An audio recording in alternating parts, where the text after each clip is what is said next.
ഒന്ന് ശ്രീരാജൻ, ഇനി താങ്കൾക്ക് ഒരു പ്രവചനം പറ്റുമോ? താങ്കൾ ആദ്യം ഒന്ന് വളരെ സംയമനം പാലിച്ചു. എല്ലാ കാലത്തും സംയമനം പാലിക്കാറുണ്ട്, ഓടിച്ചാടാറ്. എല്ലാ കാലത്തൊന്നുമില്ല, ചില കാര്യത്തിൽ പ്രകോപനമൊക്കെ ഉണ്ടാക്കി. കാരണം എന്താ, ആളുകൾ പറയുന്നതല്ല 10 വോട്ടിന്റെ 12 വോട്ട്. ചില കാലത്ത് പ്രകോപനം ഉണ്ടാക്കി എന്നുള്ള കാര്യം ചാരിവാറ രവി പറയുമാണ്.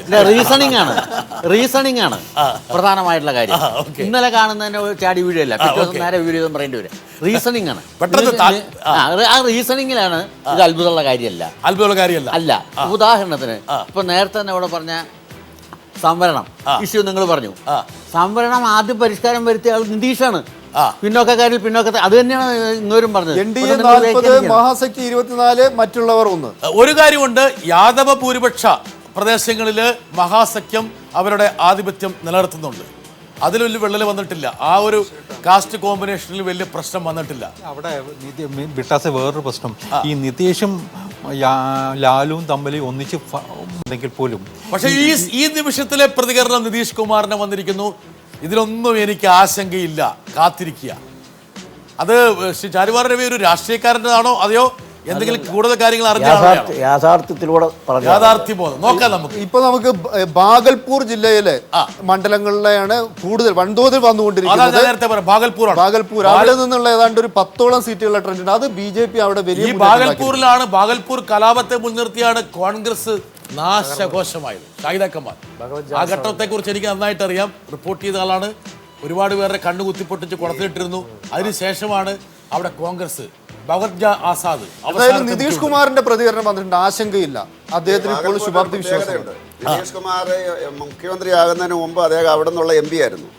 അദ്ദേഹം അത് ഷാനവാസ് ഹുസൈന് കൊടുത്തിട്ട് അവിടെ നിന്ന് മത്സരിപ്പിച്ചതാണ്. ലാലു പ്രസാദിന്റെ മകൻ തേജസ്വി ലീഡ് ചെയ്തുകൊണ്ടു. ലാലു പ്രസാദിന്റെ മകൻ, കുടുംബക്കാരൊക്കെ ഭദ്രമാണ്. സീമ തേജസ്വി രാഘോപൂർ മണ്ഡലത്തിൽ അദ്ദേഹം അവിടെ പരാജയപ്പെടാൻ സാധ്യതയുണ്ടെന്ന രീതിയിലുള്ള വാർത്തകൾ ഉണ്ടായിരുന്നു. പക്ഷെ അവർ പിടിച്ചു നിന്നിരിക്കുന്നു. ഒരുപക്ഷെ കുടുംബ ഫോർട്രസുകളൊക്കെ, കുടുംബ കോട്ടകളൊക്കെ നിലനിർത്തി പോകുന്ന ഒരു സിറ്റുവേഷനാണുള്ളത്. ഈ നിമിഷത്തിൽ നമുക്ക് പറയാൻ പറ്റുന്നത് പ്രകടമായ ലീഡുമായിട്ട് NDA മുന്നേറുന്നു. 40 സീറ്റിൽ NDA, 24 സീറ്റിൽ JDU സഖ്യം, അതായത് മഹാസഖ്യം. വളരെ പ്രധാനപ്പെട്ട ക്ലോസ് കണ്ടസ്റ്റ് എന്ന് വിചാരിച്ചതിന് വ്യത്യസ്തമായിട്ടുള്ളൊരു ചിത്രമാണ് ബീഹാറിൽ ഉരുത്തിരിയുന്നത്. എങ്കിൽ പോലും പ്രതീക്ഷ കൈവിടുന്നില്ല എന്ന് നിതീഷ് കാത്തിരിക്കണമെന്നും അദ്ദേഹം പറയുന്നു. BJP കേന്ദ്രങ്ങളിൽ സർക്കാർ രൂപീകരിക്കാനുള്ള ശ്രമങ്ങൾ ആരംഭിച്ചു കഴിഞ്ഞു. മുഖ്യമന്ത്രിയാകാൻ വേണ്ടിയിട്ട് 1 ഡസൻ പേർ മുന്നോട്ട് വന്നിരിക്കുന്നു. കോൺഗ്രസ് ഒരിടത്ത് മുന്നിൽ, അത് മഹാസഖ്യത്തിന്റെ ഭാഗമാണ്. അതുകൊണ്ട് അതിൽ ഷാഹിദ കമാൽ, അതിലൊരു അത്ഭുതം ഉണ്ടാ. എത്ര കിട്ടും കോൺഗ്രസ്? മത്സരിക്കുന്നുള്ളൂ. കഴിഞ്ഞ തവണ 4 സീറ്റായിരുന്നു. ആ 4 മെച്ചപ്പെടുത്തും, അത്ര മാത്രമേ പറയുന്നുള്ളൂ. അതിനപ്പുറത്തേക്കൊന്നും പറയുന്നില്ല. NDA 40, മഹാസഖ്യ 24, മറ്റുള്ളവർ 1. വളരെ വളരെ സുപ്രധാനമായിട്ടുള്ള പോരാട്ടമാണ് ബീഹാറിൽ നടക്കുന്നത്. ഞങ്ങൾ ഏറ്റവും ലേറ്റസ്റ്റ് ആയിട്ടുള്ള സൂചകങ്ങളാണ് പ്രേക്ഷകർക്ക് പകർന്നു നൽകുന്നത്. ഒരുപക്ഷെ ഇത്രയും കാര്യങ്ങൾ ഞങ്ങൾ പകർന്നു തരുമ്പോൾ നിങ്ങൾ മനസ്സിലാക്കേണ്ടത്, ഈ തെരഞ്ഞെടുപ്പിൻ്റെ സ്പന്ദനങ്ങളെ മുൻനിർത്തി കഴിഞ്ഞ ഒരാഴ്ചയായിട്ട് ഞങ്ങൾ നടത്തിയ അവലോകനത്തിൻ്റെ ശീലുകൾ കൂടി ഞങ്ങൾ ഇടയ്ക്ക് ഒരുപക്ഷെ ഇഴകുറക്കുന്നുമുണ്ട്. രാജേന്ദ്രൻ്റെ നേതൃത്വത്തിൽ ഒരുപക്ഷെ ബീഹാറിൻ്റെ ഒരു ഭൂമികയുടെ ഒരു ചിത്രം ഞങ്ങൾ അനാവരണം ചെയ്യുന്നു. അതിന് ജാതി സമവാക്യങ്ങൾ, ആ ഒരു മേഖല തിരിച്ചുകൊണ്ടുള്ള ചർച്ചകൾ ഇനിയും ഇതിന് ശേഷമുണ്ടാകും. ഇപ്പോഴത്തെ ട്രെൻഡാണ് ഞങ്ങൾ പറയുന്നത്. NDA പ്രകടമായിട്ട് ലീഡിലേക്ക് പോകുന്നു. ജോർജ് കുര്യൻ എന്തോ വിവരങ്ങൾ ശേഖരിച്ചോളൂ, കുഴപ്പമില്ല. ഇതൊരു തുറന്ന വേദിയാണ്, വളരെ ട്രാൻസ്പെറന്റ് ആണ്. ജോർജ് കുര്യൻ ശേഖരിച്ചോളൂ. അല്ലല്ല, അതിനകത്ത് തീർച്ചയായിട്ടും എനിക്കൊരു സംശയം. ഈ ലാലുവും BJPയും തമ്മിലുള്ള ഒരു ഏറ്റുമുട്ടൽ നടന്ന അവസരത്തിൽ 25-30 ഒരു സീറ്റ് കുറഞ്ഞിരിക്കുന്നു. 39-25, മറ്റുള്ളവർ 1. ലാലു പിടിച്ചു നിൽക്കുകയും നിതീഷ് പുറകിലേക്ക് പോവുകയും ചെയ്യുന്നുണ്ടോ എന്നൊരു സംശയം. അത് കാലുവാരുന്നതാണോ അതോ ഈ ഏറ്റുമുട്ടൽ BJPയും ലാലുവും തമ്മിലുള്ള ഏറ്റുമുട്ടലിനിടയിൽ നിതീഷ് പുറകോട്ട് പോയതാണോ? നിതീഷ് പോലും കാണാത്ത കാര്യം ജോർജ് കുര്യൻ ഇവിടെ ഇരുന്ന് കണ്ടത്. അതിനകത്ത് ഒന്ന് കൂട്ടിച്ചേർക്കാനുള്ളത്, രാഘോപൂരിൽ ലാലു പ്രസാദ് യാദവിന്റെ മകൻ അദ്ദേഹം പരാജയപ്പെടാൻ പോവുകയാണെന്ന രീതിയിലുള്ള വാർത്തകൾ ഉണ്ടായിരുന്നു. പക്ഷെ അവിടെ ലീഡ് ചെയ്യുന്നു. തേജസ്വി രാഘോപൂരിൽ പരാജയപ്പെടും, മഹുവയിൽ വിജയിക്കും. ആ രീതിയിലായിരുന്നു. പറഞ്ഞതാണ് ശരി. അല്ല താങ്കൾ ഇപ്പൊ ആരെ വിളിച്ചത്? നിതീഷിനെ വിളിച്ചിട്ടാണ് ഇത് പറഞ്ഞത്. NDA 39, മഹാസിക്ക് 25, മറ്റുള്ളവർ 1. ഒരുപക്ഷെ ഗ്യാപ്പ് അല്പം കുറഞ്ഞു വരുന്നുണ്ട്. 25, 39, 1. എന്തായാലും കുടുംബക്കോട്ടകളൊക്കെ സുരക്ഷിതമായിട്ട് സൂക്ഷിക്കുന്നു. പരമേശ്വരൻ, കുടുംബത്തിന് പുറത്തുള്ളവർക്കൊന്നും രാഷ്ട്രീയത്തിൽ വലിയ സ്ഥാനമില്ല. എന്തായാലും 23-41 അത് ലീഡാണ്. വളരെ പ്രകടമായിട്ടുള്ള ലീഡാണ്. വളരെ പ്രകടമായ ലീഡാണ്. NDAക്ക് ഒരു പക്ഷേ ബീഹാറിൽ ആധിപത്യം സ്ഥാപിക്കാൻ കഴിയുമെന്നുള്ള പ്രാഥമിക സൂചനകളുമാണ് വരുന്നത്. സൗമ്യനായിട്ടുള്ള, മുൻകാലങ്ങളിൽ പ്രകോപനം ഉണ്ടാക്കുകയും ഇപ്പോൾ വളരെ സൗമ്യഭാവം പ്രതീക്ഷിക്കുകയും ചെയ്യുന്ന ശ്രീ N. രാജൻ പോലും സമ്മതിച്ചിരിക്കുന്നു. NDAക്ക് ലീഡുണ്ടാവുന്നു. ലീഡുണ്ടാവില്ല, അതിൽ അത്ഭുതമില്ല. ഞാൻ പറഞ്ഞത് എല്ലാം അംഗീകരിച്ചല്ലോ അല്ലേ? അപ്ഡേറ്റ് ശ്രീരാജൻ ശ്രദ്ധിക്കുക. 44-25 താങ്കൾക്ക് പറയാൻ പറ്റുമോ അവിടെ BJP സഖ്യം അധികാരത്തിലേക്ക് വരികയാണെന്ന്? വരാം. യെസ്, അതായത് ട്രെൻഡാണ്, ഒരു സ്റ്റേറ്റ് ലെവൽ ട്രെൻഡാണെന്ന് ഞാൻ രാജേന്ദ്രനെ വിശ്വസിച്ചിട്ടാ പറഞ്ഞത്. ഭൂമിശാസ്ത്രപരമായി അദ്ദേഹത്തിന് അത്ര അറിവ് എനിക്കില്ല. രാജേന്ദ്രനെ വിശ്വസിച്ചിട്ട് എനിക്ക് എത്ര പണി കിട്ടിയെന്ന് എനിക്കറിയാം. സ്വാഭാവികമായും നമ്മൾ അനുമാനിക്കേണ്ടത് എല്ലാ മേഖലകളിൽ നിന്നുള്ള റിസൾട്ടുകൾ. പിന്നെ ചില സൂചനകൾ നിങ്ങളെ വിശ്വസിച്ചിട്ടാണെന്ന്. കാരണം മേഖലകള് നിങ്ങളെ വിശ്വസിച്ചിട്ട് അദ്ദേഹം പറയുന്നത്. അതെ, ഞാൻ പറയാം മേഖല ഞാൻ അനുഭവിക്കാറാണ്. പുറത്തുനിന്ന് ആള് വന്നിട്ട് മലപ്പുറം അങ്ങനെ കോഴിക്കോട് എങ്ങനെയാണ് അവൻ കൺഫ്യൂസ് ആവും. അതുപോലെ നമുക്കറിയാതെ കണ്ണു കണ്ട് പറഞ്ഞിട്ട് കാര്യമില്ല. ഭൂമിശാസ്ത്രപരമായി അദ്ദേഹത്തിനാണ് കൂടുതൽ അറിവ്. അതുകൊണ്ടാണ് അദ്ദേഹം പറഞ്ഞ എല്ലാ സ്ഥലത്തെയും ട്രെൻഡ് അതാണെങ്കിൽ ഒരു സൂചനയുള്ളത്. നിങ്ങളെ ആശ്രയിക്കാൻ പറ്റുമോ? അത് പറഞ്ഞു കൊടുക്ക്. തീർച്ചയായിട്ടും ആശ്രയിക്കാം. അതാണ് NDA 44, മഹാസഖ്യ 25, മറ്റുള്ളവർ 1. HAMന്റെ നേതാവും മുൻ സ്പീക്കറുമായിരുന്ന ശകുനി ചൗധരി അദ്ദേഹം ലീഡ് ചെയ്യുകയാണ്. ഇതൊക്കെ ആണെങ്കിലും ഒരുപക്ഷെ രാഷ്ട്രീയക്കാരെപ്പോഴും രാഷ്ട്രീയക്കാർ തന്നെയാണ്. ഒരു കുലക്കും അവർക്കുണ്ടാവില്ല. ഇപ്പോഴും JDUവിൻ്റെ പ്രതികരണം ഈ ട്രെൻഡുകളെ മുൻനിർത്തി നമ്മൾ ആരാഞ്ഞപ്പോൾ പറയുന്നത് ചാരിവാര രവിയല്ല, അവിടെയുള്ള ആൾക്കാർ പറയുന്നു അന്തിമ ഫലം വന്നു കഴിയുമ്പോൾ NDA ഞെട്ടും. ഞെട്ടൽ പല വിധത്തിലായിരിക്കും. അവർ പ്രതീക്ഷിക്കാത്ത ഭൂരിപക്ഷം കിട്ടിയാലും വേണേൽ പരമേശ്വരൻ ഞെട്ടാം. പരമേശ്വരൻ, എന്തെങ്കിലും ഒരു പ്രവചനത്തിന് സാധ്യതയുണ്ടോ ഇപ്പം? ഈ ട്രെൻഡ് വ്യക്തമായിട്ടും BJP രാജേന്ദ്രൻ, താങ്കളുടെ ഭൂമിശാസ്ത്രം ശ്രീ N. രാജൻ താങ്കളെ ആശ്രയിക്കാൻ വേണ്ടി താങ്കൾക്ക് ഉപോത്ബലകമായിട്ടുള്ള ഈ പറഞ്ഞ വ്യത്യസ്ത പ്രാദേശിക മേഖല തിരിച്ചുള്ള ഒരു സൂചനകൾ വെച്ച് നോക്കുമ്പോൾ NDA ഒരു ഓവറോൾ സ്റ്റേറ്റിൽ സ്വീപ്പ് ചെയ്യുകയാണ് എന്ന് തന്നെ നമ്മൾ ഈ ഘട്ടത്തിൽ കരുതേണ്ടിയിരിക്കുന്നു. പ്രത്യേകിച്ച് പട്ന, വൈശാലി, സാരൻ തുടങ്ങിയ നഗരപ്രദേശങ്ങൾ അടങ്ങുന്ന മേഖലയിലാണ് ഒരു മുന്നേറ്റം ഉണ്ടാക്കുന്നത് NDA. അല്ല, അത് പ്രതീക്ഷിച്ചതാണ് ജോർജ് കുര്യൻ. പട്നയിൽ BJP ആണ്. സരനിൽ രാജീവ് പ്രതാപ് റൂഡിയാണ് റാബറി ദേവിയെ തോപ്പിച്ചതാണ്. അത് BJP ഏരിയയാണ്. അതുപോലെ രണ്ടാം ഘട്ട വോട്ടെടുപ്പ് നടന്ന മേഖല, ആ മേഖലയുടെ പ്രത്യേകത HAMന് അവിടെ ജിതിൻ റാം ബാഞ്ചിയെ വെച്ചുകൊണ്ട് വലിയ മുന്നേറ്റം ഉണ്ടാക്കാൻ സാധിക്കുമെന്നാണ് കരുതിയിരുന്നത്.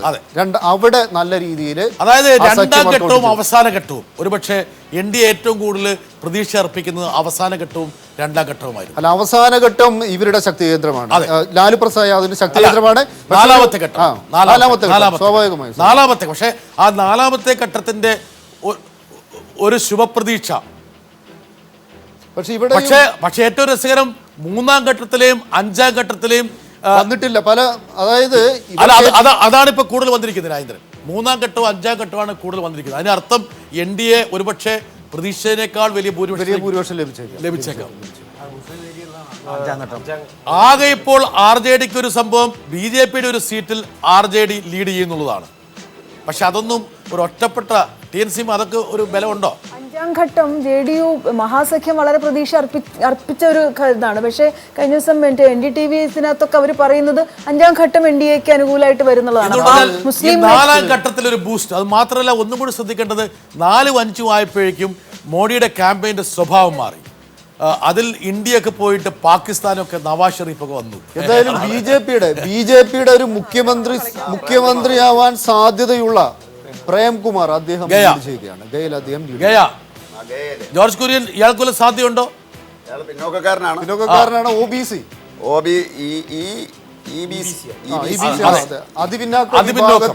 അതിപിന്നോക്കമാണ്. ആ ഏരിയയിലെ മുഖ്യമന്ത്രി സ്ഥാനാർത്ഥി ഇദ്ദേഹമായിരുന്നു. ആ ഏരിയയില് അപ്പൊ ഓരോ ഏരിയയ്ക്ക് ഓരോ മുഖ്യമന്ത്രിയാണ്. ആ മേഖലക്കുള്ള മുഖ്യമന്ത്രി അല്ല, നന്ദകിഷോർ യാദവ് യാദവറുള്ള ഏരിയയില് അതെ അതെ അതെ നന്ദകിഷോർ യാദവ് 1ാം ഘട്ടത്തിലെ മുഖ്യമന്ത്രി, രാജേന്ദ്ര സിംഗ് 2ാം ഘട്ടത്തിലെ മുഖ്യമന്ത്രി, ഇദ്ദേഹം 3ാം ഘട്ടത്തിലെ മുഖ്യമന്ത്രി. എല്ലാ ജാതിക്കാർക്കും ഈ ഒരു വ്യാമോഹം കൊടുത്തു വ്യാമോഹം വെച്ചിട്ടുണ്ട്. കൊടുത്തു. അല്ല, അതാണ്. മന്ത്രി- അതായത് നന്ദകിഷോർ യാദവ് പറ്റ്ന ഈസ്റ്റിൽ BJP മുന്നിലാണ്. ആ മുഖ്യമന്ത്രി സ്ഥാനാർത്ഥികൾ കൊണ്ടുള്ള പരളിയായിരിക്കും, നോക്കിക്കോളൂ. യാദവ ഏരിയയില് നന്ദകിഷോർ യാദവായിരുന്നു മുഖ്യമന്ത്രി സ്ഥാനം. ആളുകൾ അങ്ങനെ aspire ചെയ്യുന്നത് ജനാധിപത്യത്തിന്റെ വിജയമല്ലേ? നമ്മൾ നല്ല പോസിറ്റീവ് എലിമെന്റ് കാണണ്ടേ?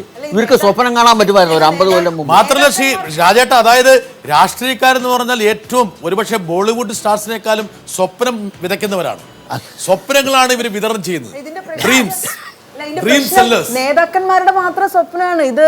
ആ വിഭാഗത്തിൽപ്പെട്ട ആളുകളുടെ ഇതൊക്കെ ആര് വരും എന്നുള്ള കാര്യം എന്റെ ജോർജ് കുര്യൻ, അത് അമിത്ഷായും നരേന്ദ്രമോദിയും കൂടെ അല്ല തീരുമാനിക്കും. സീമ, അത് ഐഡന്റിറ്റിയുടെ പ്രശ്നമുണ്ടല്ലോ. അവർക്ക് ഒരു ഐഡന്റിറ്റി കിട്ടുകയാണ്. അത് അത്ര അല്ലല്ല, നല്ലതല്ലേ? ഫട്നവിസിനെ മുഖ്യമന്ത്രിയാക്കിയത് ആ ഏരിയയിൽ BJP തൂത്തുവാരി. അപ്പോഴാണ് ഫട്നവിസ് ആയത്. അല്ലെങ്കിലും അദ്ദേഹം അവിടുത്തെ മഹാരാഷ്ട്രയുടെ ദീർഘകാലത്തെ അല്ലായിരുന്നെങ്കിൽ വേറെ ആരും. പ്രസിഡന്റായിരുന്നു. ഇതുപോലെ അദ്ദേഹത്തിന് ക്ലെയിം ഉണ്ട് അല്ലെ? നന്ദകിഷോർ യാദവിന്റെ ഏരിയയിൽ നിന്നാണ് കൂടുതൽ MLA-മാർ വരുന്നത്. എന്തായാലും നന്ദകിഷോർ യാദവ് ബീഹാറിൽ ആദ്യ ഫല സൂചകങ്ങൾ വളരെ വ്യക്തമാണ്. NDA വ്യക്തമായ ലീഡിലേക്ക് പോകുന്നു. ഒരുപക്ഷെ ചാണക്യ ഒഴികെയുള്ള പ്രവചനങ്ങളെയൊക്കെ പിന്നോട്ട് തള്ളിക്കൊണ്ട് ദേശീയ ജനാധിപത്യ സഖ്യം മോഡിയുടെ നേതൃത്വത്തിൽ വ്യക്തമായൊരു ലീഡ് ബീഹാറിൽ സ്ഥാപിക്കുന്നു. എല്ലാ മേഖലയിൽ നിന്നുള്ള എല്ലാ ഫേസസ്, എല്ലാ ഘട്ടങ്ങളിലെയും തിരഞ്ഞെടുപ്പിൽ നിന്നുള്ള സൂചകങ്ങൾ വരുമ്പോൾ NDAക്ക് വ്യക്തമായിട്ടൊരു മേൽക്കൈ ബീഹാറിലുണ്ട് എന്ന് പറയേണ്ടി വരുന്നു. NDA 44, മഹാസഖ്യം 25, മറ്റുള്ളവർ 1. NDA 44 പ്രധാനപ്പെട്ട BJP നേതാക്കളെല്ലാം മുന്നിലാണ്. രാജേന്ദ്ര സിംഗ് മുന്നിലാണ്, പ്രേംകുമാർ മുന്നിലാണ്, നന്ദകിഷോർ യാദവ് മുന്നിലാണ്, മുഖ്യമന്ത്രി സ്ഥാനാർത്ഥികളൊക്കെ ജിതിൻ റാം മാഞ്ചി മുന്നിലാണ്. പിന്നെ ഒരു അട്ടിമറികൾ പോലും ഇതുവരെ സംഭവിച്ചിട്ടില്ല. ഈവൻ ലാലുവിന്റെ മക്കൾ പോലും മുന്നോട്ട് നിൽക്കുന്നു. ഒരട്ടിമറിക്കുമില്ല. അത് പാസ്വാന്റെ സഹോദരൻ മുന്നിലാണ്, പാസ്വാന്റെ സഹോദരൻ പശുപതി കുമാർ, അദ്ദേഹം മുന്നിലാണ്. പ്രധാനപ്പെട്ട നേതാക്കളെല്ലാം പക്ഷെ ഏത് തെരഞ്ഞെടുപ്പിലും ഉണ്ടാകേണ്ട ഒരു അട്ടിമറികളുണ്ട്. അതൊന്നും ഇവിടെ സംഭവിക്കുന്നില്ല. NDA 45, മഹാസഖ്യം 24, ഒരു സീറ്റിൽ മറ്റുള്ളവർ 45. NDA നില മെച്ചപ്പെടുത്തുന്നു. മാത്രമല്ല RJDക്ക് ഒരു കൺസലേഷൻ പ്രൈസ് വരുന്നത് BJPയുടെ ഒരു സീറ്റിലേക്ക് കയറി RJD പിടിക്കുന്നു. പക്ഷെ അതൊന്നും ഇന്നത്തെ ഒരു സിറ്റുവേഷൻ, ഈ ഗ്യാപ്പിൽ അത് വലിയ കാര്യമില്ല. ഷാഹിദ കമാൽ, കോൺഗ്രസിന് ഒരുപക്ഷെ ബീഹാറിലെ വിജയമല്ല പ്രശ്നം, ബീഹാറിൽ മോഡി തോൽക്കുക എന്നുള്ളതാണ് പ്രശ്നം. അവിടെ കോൺഗ്രസിന് എത്ര സീറ്റ് കിട്ടുന്നുള്ളൊരു പ്രശ്നമല്ല. ദേശീയ രാഷ്ട്രീയത്തിൽ മോഡിയെ പിടിച്ചു നിർത്തി ഒരു ബദലുണ്ടാക്കണമെങ്കിൽ ബീഹാറിൽ മോഡിയെ പരാജയപ്പെടുത്തണം. ഒരു പാളിച്ച സംഭവിക്കുന്നുണ്ടോ? അതിനുള്ളൊരു ശ്രമമാണ് കോൺഗ്രസ് അവിടെ നടത്തിയത്. അതുകൊണ്ടാണല്ലോ ദേശീയ പാർട്ടിയായിട്ട് പോലും 40 സീറ്റിൽ ഒതുങ്ങിയ ഒരു മഹാസഖ്യത്തിന്റെ ഭാഗമായി മാറിയത്. ഏറ്റവും അവസാനം NDA 44, മഹാസഖ്യം 27, മറ്റുള്ളവർ 1. 44, 27, 1. വളരെ ദൂരവ്യാപകമായിട്ടുള്ള ഫലങ്ങൾ ദേശീയ രാഷ്ട്രീയത്തിൽ സൃഷ്ടിക്കുന്ന ഒരു ജനവിധിയാണ് ബീഹാറിൽ നിന്ന് വരുന്നത്. വളരെ കൃത്യമായിട്ട് ശ്രീ KVS, ഒരുപക്ഷെ BJPക്ക് ഈ ഒരു വിക്ടറി അനിവാര്യമാണ്. കേന്ദ്രഭരണം മുമ്പോട്ട് പോകണമെങ്കിൽ ഒരുപക്ഷെ ബീഹാറിൽ നിന്നുള്ള ഒരു ഊർജ്ജ സ്രോതസ് അനിവാര്യമാണ്. ശരിയാണ് ബിട്ടാസെ. പക്ഷേ അതിനേക്കാൾ ഉപരി വേറൊരു കാര്യം കൂടി നമ്മൾ നോക്കേണ്ടത്, ഈ BJPക്ക് ഇത് എത്രത്തോളം പ്രാധാന്യമാണ് എന്നുള്ളതിനേക്കാൾ ഉപരി നിതീഷ്, ലാലു, കോൺഗ്രസ് ബീഹാറിൽ തോറ്റാൽ അവരുടെ രാഷ്ട്രീയം മാത്രമല്ല, ഒരുപക്ഷെ ദേശീയ അടിസ്ഥാനത്തിൽ പ്രതിപക്ഷത്തിന്റെ ഓക്സിജൻ ആയിരിക്കും ഇല്ലാതാകും. രാഷ്ട്രീയ ഭാവി ഓക്സിജൻ സിലിണ്ടർ ഇല്ലാതാകും. തീർച്ചയായിട്ടും കാർബൺ ഡൈ ഓക്സൈഡ് ശ്വസിക്കേണ്ടി വരും. അല്ല, ഇപ്പോൾ രാജ്യസഭയിലായാലും ലോക്സഭയിലായാലും JDUവും RJDയും ഒരു പ്രധാന സാന്നിധ്യം തന്നെയാണ്. അപ്പോൾ കാരണം ബീഹാറിൽ നിന്നുള്ള പ്രധാനപ്പെട്ട ആളുകൾ എന്ന നിലയിൽ രാജ്യസഭയിൽ ഒരു വലിയ പ്രതിപക്ഷമായിട്ട് ലോക്സഭയിലും അതിന് ഇപ്പോൾ കഴിഞ്ഞ ലോക്സഭയിലാണ് BJPക്ക് വലിയ മുന്നേറ്റം അവിടെ നിന്ന് ഉണ്ടാക്കാൻ കഴിഞ്ഞത്. അപ്പോൾ അത് രാജ്യസഭയിലും കൂടെ പ്രതിഫലിച്ചു കഴിഞ്ഞാൽ എന്തെങ്കിലും പ്രത്യേക സൂചന നമുക്ക് ഈ ഘട്ടത്തിൽ പറയാൻ സാധിക്കുന്നു. BJPക്ക് ഏറ്റവും കൂടുതൽ മുന്നേറ്റം 16 സീറ്റുകൾ ലഭിച്ചത് പറ്റ്ന ഉൾപ്പെടുന്ന നഗരപ്രദേശങ്ങളിൽ നിന്ന്. അത് പ്രതീക്ഷയാണ്. അതായത് 50. രണ്ടാമത്തെ സൂചകം, അതായത് മഹാസഖ്യത്തിന്റെ 5 സീറ്റുകൾ ഇതിനകം തന്നെ NDA പിടിച്ചിരിക്കുന്നു. 5, അതാണ് പ്രധാനപ്പെട്ട സൂചകം. ഈ 2 സൂചകങ്ങളും. മറ്റൊന്ന്, കോൺഗ്രസിന്റെ 2 സിറ്റിംഗ് സീറ്റുകളിൽ BJP ആണ് മുന്നിൽ. ആകെ 4 സീറ്റുകളാണ് കഴിഞ്ഞ തെരഞ്ഞെടുപ്പിൽ ഉണ്ടായിരുന്നത്. അതിൽ 2 എണ്ണത്തിൽ കിഷൻഗഞ്ച് ആകെ ഉണ്ടായിരുന്നത് 4, അതിൽ 2 പോയി. ഇതാ നോക്ക്, കളി ക്യാമ്പിളാണ്. എന്തായാലും ഒരു മഹാസഖ്യം രൂപീകരിച്ച് ശ്രീ നരേന്ദ്രമോദിക്ക് ഒരു താക്കീത് എന്ന നിലയിൽ തന്നെയാണ് ഞങ്ങൾ ബീഹാറിൽ. അല്ലാതെ താക്കീത് എന്നുള്ളത് മോഡിക്ക് തോന്നേണ്ടത് താക്കീതാണെന്നുള്ളത്. അതാണ് സീറ്റ്. ഇതിപ്പം തെരഞ്ഞെടുപ്പല്ലേ? തെരഞ്ഞെടുപ്പല്ലേ? പാറ്റ്നയിലെ എം പി ആണ് ശത്രുഘ്ൻ സിൻഹ. സിൻഹ ഇത്തവണ മുഴുവൻ BJP ക്ക് എതിരായിട്ട് പരസ്യമായിട്ട് അദ്ദേഹത്തിന്റെ മേഖലയിൽ നല്ല പെർഫോമൻസ് ആണ് BJP കാഴ്ചവെക്കുന്നത്. സിൻഹ മുഴുവൻ BJP ക്ക് എതിരായിട്ട് നടന്നിരുന്നതാണ്. 5ാം ഘട്ട വോട്ടെടുപ്പ് നടന്ന സീമാഞ്ചൽ മേഖലയിലാണ് നന്നായി. അവിടെ 12 സീറ്റുകൾ ഒന്നും കൂടി, അതായത് 5 അല്ല, ഇപ്പോഴുള്ള സൂചക പ്രകാരം മഹാസഖ്യത്തിന്റെ 6 സീറ്റ് NDA കടന്നു പിടിച്ചിരിക്കുന്നു. ഇതൊരു ഇൻഡിക്കേറ്ററാണ്. ശ്രീരാജൻ വേണം താങ്കൾ കുറച്ചും കൂടി മനസ്സ് തുറക്കാം. കുറച്ചും കൂടി ഇൻഡിക്കേറ്റർ തന്നെയാണ്. ഇൻഡിക്കേറ്റർ ഇന്നത്തെ ഇതില് നഷ്ടപ്പെടുക എന്ന് പറയുമ്പോൾ NDA തന്നെ മുന്നേറുന്നു എന്ന് മനസ്സിലാക്കേണ്ടത്. ഓപ്പോസിറ്റ് ക്യാമ്പിന് വരുന്ന നഷ്ടമാണ് ഒരുപക്ഷെ ഏറ്റവും പ്രധാനപ്പെട്ട ഇൻഡിക്കേറ്റർ തെരഞ്ഞെടുപ്പിൽ. അതായത് ഒരു സഖ്യം ജയിക്കുകയോ ഇല്ലോ എന്നുള്ളത് ആരുടെ സീറ്റ്, സിറ്റിംഗ് സീറ്റുകളിൽ ജയിക്കുന്നതിൽ ഒരു ചാമില്ല. ചാമ് മാത്രമല്ല, അത് പ്രത്യേകിച്ച് ഒരു എഡ്ജില്ല. പക്ഷേ എതിർ ക്യാമ്പിലേക്ക് കടക്കാൻ പറ്റുന്നതാണ് ഒരു തെരഞ്ഞെടുപ്പിലെ ഏറ്റവും പ്രധാനപ്പെട്ട കാര്യം. NDA 44, മഹാസഖ്യ 27, മറ്റുള്ളവർ 1. ശ്രീ ചാരുപാറ രവി, നിങ്ങൾ ഒരുപാട് സ്വപ്നം ചെയ്തത് ഈ ബീഹാറിന്റെ മുകളിലാണ്. ഒരുപക്ഷെ ജനതാ പരിവാരത്തിന്റെ ഒരു കൂട്ടുചേരൽ, ഒത്തുചേരൽ, അതൊക്കെ ഒരുപക്ഷെ ബീഹാറിൽ ധൂളികളായി പോകുമോ? ഇല്ല, വരട്ടെ, അല്പം കൂടെ വെയിറ്റ് ചെയ്യണം. ചില പ്രദേശങ്ങൾ JDUവിന് ശക്തിയുള്ള പ്രദേശങ്ങളുണ്ട്, അതൊന്നും വന്നിട്ടില്ല. താങ്കൾ ശ്രദ്ധിക്കേണ്ട ഒരു കാര്യം, സൂചകങ്ങളില് എല്ലാ മേഖലയിൽ നിന്നുള്ള സൂചകമുണ്ട്. അതിൽ ചില ഊന്നലുകളുണ്ടാകാം, പക്ഷേ ബീഹാറിൻ്റെ എല്ലാ ജോഗ്രഫിക്കൽ ഭാഗത്തു നിന്നുള്ള എല്ലാ പ്രദേശങ്ങളിൽ നിന്നുള്ള സൂചകങ്ങളാണ് വന്നിരിക്കുന്നത്. ഒന്നുകൂടിയുള്ളത് കൂട്ടിച്ചേർക്കാനുള്ളത്, BJPയുടെ മറ്റൊരു മുഖ്യമന്ത്രി സ്ഥാനാർത്ഥിയായ വിവേക് ഠാക്കൂർ, അദ്ദേഹം മുന്നിലാണ്. JDUവിൻ്റെ പ്രധാനപ്പെട്ട ഒരു മണ്ഡലമായിരുന്ന കല്യാൺപൂരിൽ BJP ലീഡ് ചെയ്യുന്നു. JDUവിൻ്റെ വളരെ പ്രധാനപ്പെട്ട ഇൻഡിക്കേറ്ററാണ്. പരമേശ്വരൻ, എന്താണ് വായിക്കുന്നത് ഈ നിമിഷം? ഇത് വ്യക്തമായൊരു സൂചനയാണ് ഇപ്പോൾ ലഭിച്ചുകൊണ്ടിരിക്കുന്നത്. ഇപ്പം തന്ന സൂചനകളിൽ സീമാഞ്ചലുണ്ട്, അതുപോലെ തന്നെ മധ്യബീഹാർ, ഗയ മധ്യബീഹാറിലാണ്, പട്ന സെൻട്രൽ ബീഹാറിലാണ്. കാരണം വിവിധ മേഖലകളിൽ നിന്നുള്ള റിസൾട്ട് ഉണ്ട്. സ്വാഭാവികമായിട്ടും NDA ലീഡ് ഉയർത്തി മുമ്പോട്ട് പോകുന്നു. JDUവും RJD പിന്നോട്ട് പോകുന്നു. JDUയുടെയും അതുപോലെ RJDയുടെയും കൺവെൻഷണൽ ട്രഡീഷണൽ ആയിട്ടുള്ള പരമ്പരാഗതമായിട്ടുള്ള കോട്ടകളിലേക്ക് NDA പ്രവേശിക്കുന്നു. വളരെ പ്രധാനപ്പെട്ട സൂചകങ്ങളാണ്. ഈ നിമിഷം വേണമെങ്കിൽ നമുക്ക് ഒരു നിഗമനത്തിലെത്താൻ കഴിയും. ഇപ്പോഴത്തെ ഒരു സിറ്റുവേഷനിൽ NDA തന്നെ ഒരുപക്ഷെ ബീഹാറിൽ ആധിപത്യം സ്ഥാപിച്ചേക്കാം. ജോർജ് കുര്യൻ, അതായത് അമ്മയാണോ രണ്ടാനമ്മയാണോ എന്നുള്ള കാര്യം ഇപ്പൊ തീരുമാനിക്കാൻ പോവുകയാണ്. ഇത് കഴിഞ്ഞാൽ BJP ജയിക്കുന്നതെങ്കിൽ വേറെ എന്തെങ്കിലും സംഭവങ്ങൾ നോർത്ത് ഇന്ത്യയിൽ ഉണ്ടായി കഴിഞ്ഞാൽ അത് കൊണ്ടുവന്നിട്ട് കേരളത്തിൽ കൊണ്ടുവരും. JDU ആണ് ജയിക്കുന്നതെങ്കിൽ BJP പോയി. ആരാണ് നരേന്ദ്രമോദി? അദ്ദേഹത്തിന് പ്രധാനമന്ത്രിയായിരിക്കാൻ അവകാശം. താങ്കൾ ഉദ്ദേശിച്ചത് മറ്റേ ഉത്തരേന്ത്യയിലെ ദാദ്രിയിൽ നിന്നൊരു പശുവിനെ വാങ്ങി TNC കേരളത്തിലേക്ക് വരുമെന്നാണ് ഉദ്ദേശിച്ചത്? എങ്ങനെയെങ്കിലും ഏതെങ്കിലും ഒരു വിഷയം കാണും.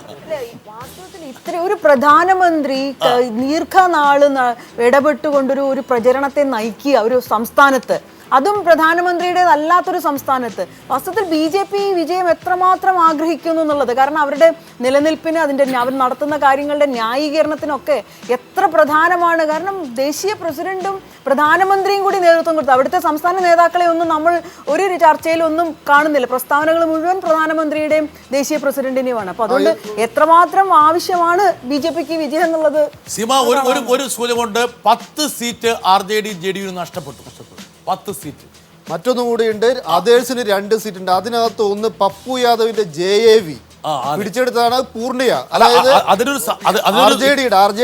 അത് മനസ്സിലാക്കേണ്ട കാര്യം വെച്ചാൽ യാദവ കോട്ടയിലേക്ക് വോട്ടുകൾ ഭിന്നിച്ചു.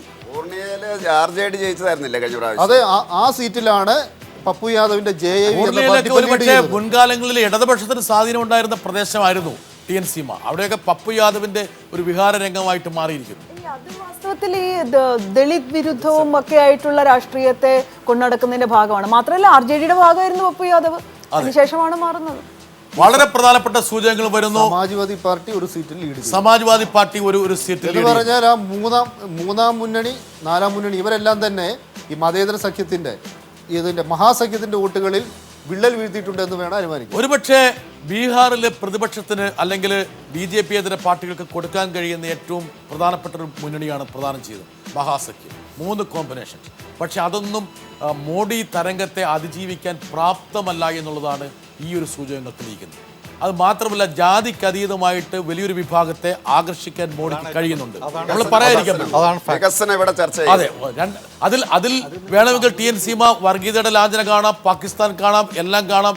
ബീഹാറിലെ നിതീഷ് കുമാർ ജയിച്ചാൽ പടക്കം പൊട്ടാൻ പോകുന്നത് പാകിസ്ഥാനിലാണെന്നുള്ള പ്രഖ്യാപനവും കാണാം. ബീഹാറിന്റെ ഈ പാക്കേജ്, സ്പെഷ്യൽ പാക്കേജ് എത്ര കാലമായിട്ട് പാർലമെന്റിനുള്ളിലും പുറത്തൊക്കെ പറഞ്ഞ കാര്യമാണ്. അതിപ്പോ ഈ തെരഞ്ഞെടുപ്പിന് തൊട്ട് മുമ്പാണ് അത് പ്രഖ്യാപിക്കുന്നത്. അപ്പൊ അതൊക്കെ പ്രധാനമന്ത്രി നേരിട്ട് വാഗ്ദാനം ചെയ്യുന്ന കാര്യങ്ങൾ സ്വാഭാവികമായിട്ടും പ്രത്യേകിച്ച് ഭരണത്തിലിരിക്കുന്ന ഒരു പാർട്ടിക്കെതിരായിട്ടുള്ള വികാരവും എല്ലാം കൂടുമ്പോൾ അതിന് BJPക്ക് അനുകൂലമായിട്ടുള്ളൊരു സാഹചര്യം വരുമോ? NDA വ്യക്തമായ ലീഡ് നേടിയിരിക്കുന്നു. വളരെ പ്രധാനപ്പെട്ട ഒരു സൂചകം 13 സിറ്റിംഗ് സീറ്റുകളിൽ JDU RJD പരാജയപ്പെട്ടിരിക്കുന്നു, അല്ലെങ്കിൽ പിന്നിലാണ്. അന്തിമ ഫലം വന്നിട്ടില്ല. അത് വളരെ പ്രധാനപ്പെട്ട 13 14.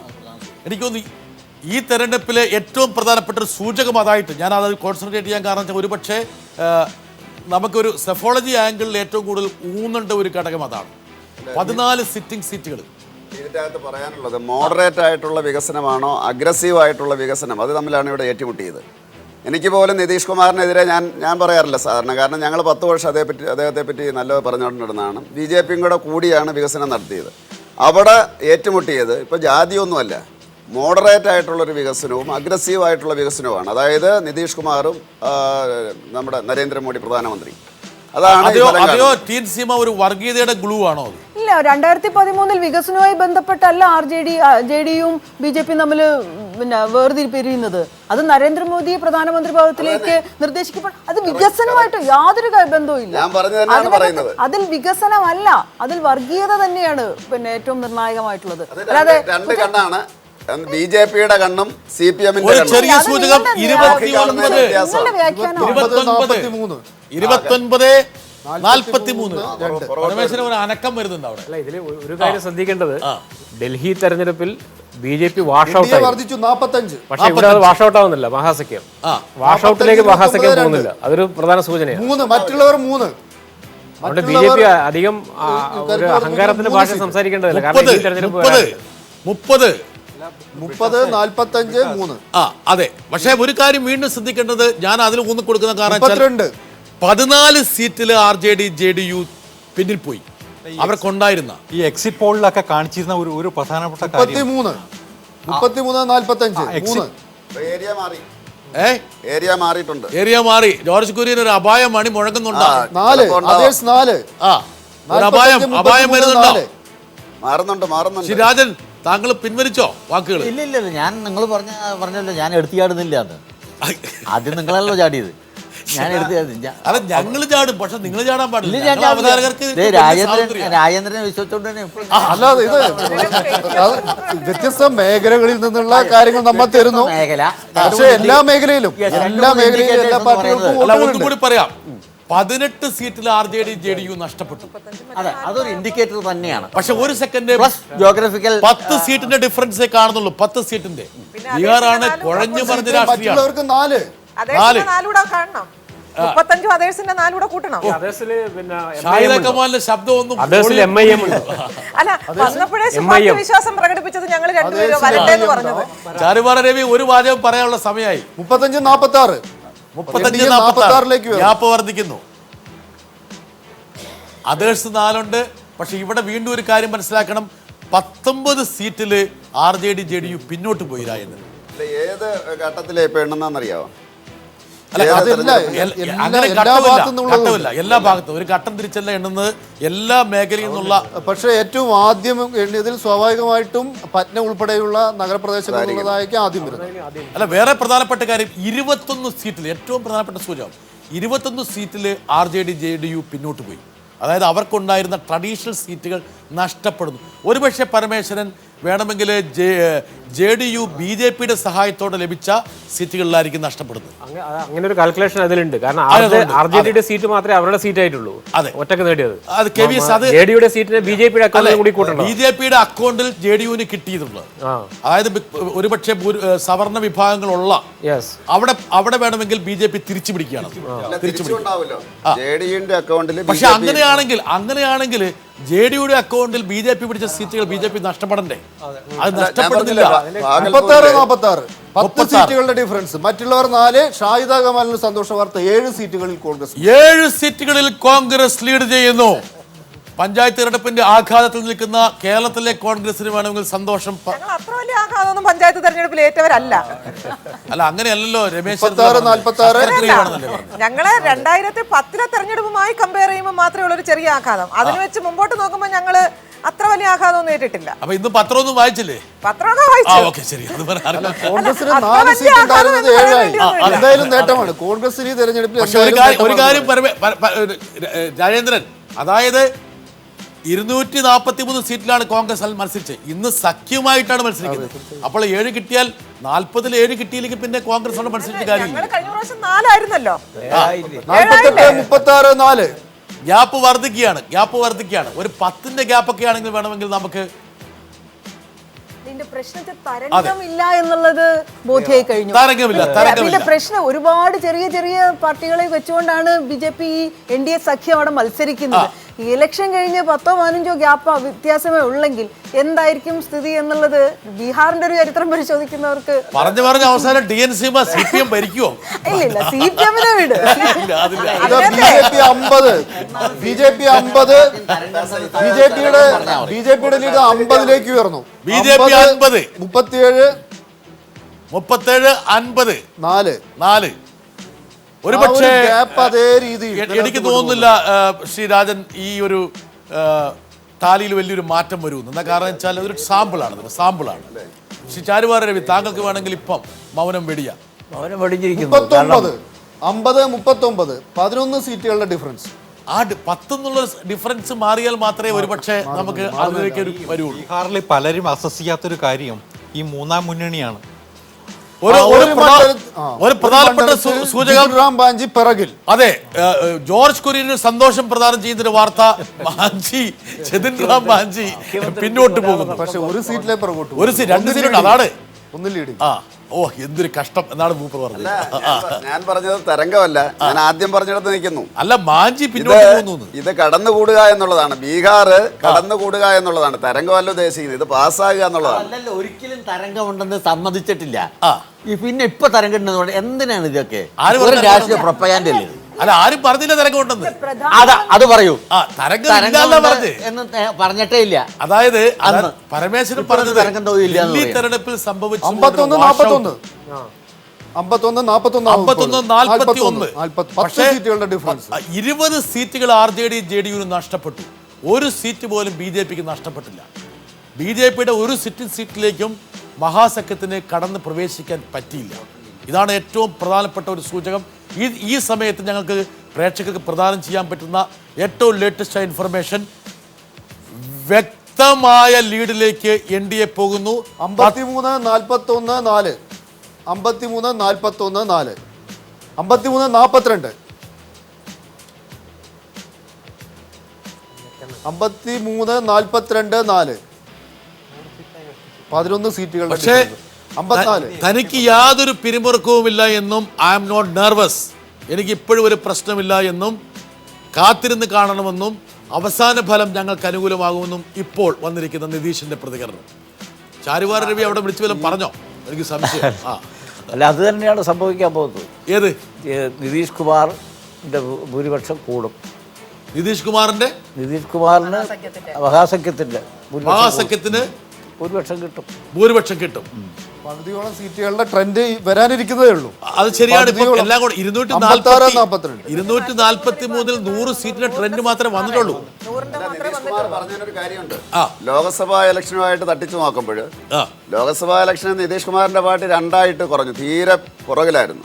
ഇതങ്ങനെയല്ലല്ലോ, ഇതേതാണ്ട് അടുത്തടുത്ത് നിൽക്കുകയാണ്. അപ്പം നിതീഷ് കുമാറിന് പറയാനും അവകാശപ്പെടാനും ഈ ഘട്ടത്തിൽ 58 BJP 58-44-4 58-44-4 ഇതിനകത്ത് 58-45 തുടക്കത്തിലുണ്ടായിരുന്ന ആ ഒരു ഡിഫറൻസ് അതേ രീതിയിൽ തന്നെ മെയിൻറ്റെയിൻ ചെയ്യുന്നു. ഈ ഇതിൽ ഇടതുപക്ഷം ഉണ്ടോ? ഈ 4-ല് 4 ഇടതുപക്ഷമുണ്ട്. 4 ഇടതുപക്ഷം ഉള്ളതായി ഇതേവരെ വിവരമില്ല. ഇടതുപക്ഷം എന്ന് പറയുന്നത് നമ്മൾ വേർതിരിച്ചിട്ടില്ല. ഒന്ന് പപ്പു യാദവിന്റെ പാർട്ടിയാണ്, ബാക്കി 3 നമുക്ക് മനസ്സിലായിട്ടില്ല. ഒന്ന് സമാജ്വാദി പാർട്ടി, ഒന്ന് സമാജ്വാദി, ബാക്കി 2 TNCM ഉണ്ടോ എന്ന് എനിക്കറിയില്ല. 57-46 11 സീറ്റുകളുടെ ഡിഫറൻസ്. 57-44 4. ഈ ഒരു കൺസിസ്റ്റന്റ് ആയിട്ടാണ് NDA മുന്നോട്ട് പോകുന്നത്. ഒരുപക്ഷെ 9ലേക്കായി ചുരുങ്ങി 57-48. ഇത് ഇപ്പൊ 9 ഇവിടെ നോക്ക് 48-57 10 എന്നുള്ളത് ഒരു സിംഗിൾ ഡിജിറ്റിലേക്ക് വന്നിരിക്കുകയാണ്. 16 10ലേക്ക് വന്നത് 60-48 ഡിഫറൻസ്. വീണ്ടും 12ലേക്ക് പോയിരിക്കുന്നു. അല്ല, ഇത് 60-48 4. NDAയുടെ ലീഡ് കൺസിസ്റ്റന്റ് 61-48 കൺസിസ്റ്റന്റ് ആണ്. ഒരുപക്ഷെ വലിയൊരു അട്ടിമറികൾക്ക് ഇനി സാധ്യതയുണ്ടോ എന്ന് പോലും നമ്മളെ ചിന്തിപ്പിക്കുകയാണ്. 69-49 ഒരു തെരഞ്ഞെടുപ്പിലും ഒരുപക്ഷെ അവസാനത്തെ ലാപ്പ് കൂടി കിടക്കാതെ അവസാന വാക്ക് പറയാൻ പറ്റില്ല. പക്ഷേ എങ്കിൽ പോലും ഒരു ട്രെൻഡ് BJPക്ക് NDAക്ക് അനുകൂലമാണ്. അത് മാത്രമല്ല, ഏറ്റവും പ്രധാനപ്പെട്ട സൂചകം ഞങ്ങൾ പകർന്നു നൽകാൻ ഉദ്ദേശിക്കുന്നത് 23 സീറ്റ് JDU RJDക്ക് നഷ്ടപ്പെട്ടു. പക്ഷേ ഒരു സീറ്റ് പോലും BJPക്ക് സിറ്റിംഗ് സീറ്റ് നഷ്ടപ്പെട്ടിട്ടില്ല. നഷ്ടപ്പെട്ട സീറ്റ് BJP കൂടി ജയിച്ച സീറ്റുകൾ കൂടി. അങ്ങനെയാണെങ്കിൽ JDUയുടെ സഹായത്തോടെ BJP കിട്ടി നഷ്ടപ്പെടണ്ടേ? ശരിയാണ്. അതാണ് ഞാൻ പറഞ്ഞത്. ഞാൻ അവിടെയാണ് ഊന്നാൻ ശ്രമിക്കുന്നത്.